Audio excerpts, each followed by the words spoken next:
You know how it is when you get home late and it's dark because it's like 10 p.m. What, do you think I stay up till 1 a.m.? Okay, I do, but not outside of the house. Anyway, it's dark and you can't see your keys or really anything at all, but what if you could?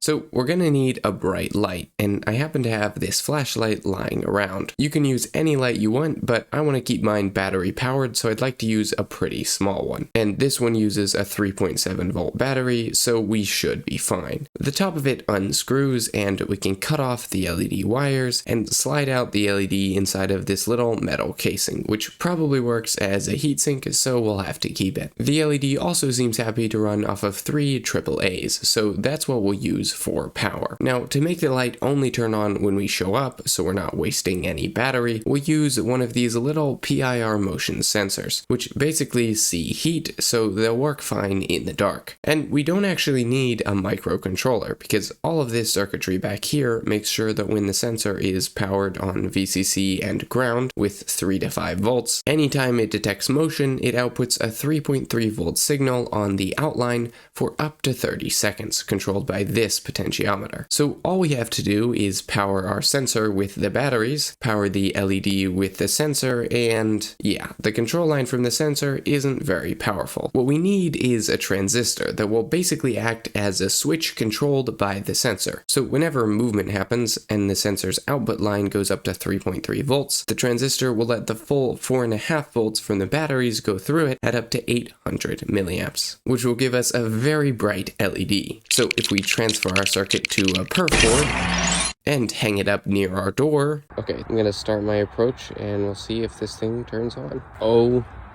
my goodness. Very bright. As you can see, we can see everything super nicely. That's a success. Reminds me, the first time I turned on that lightsaber I built, it was crazy bright. You should check out that video next. It's a good one.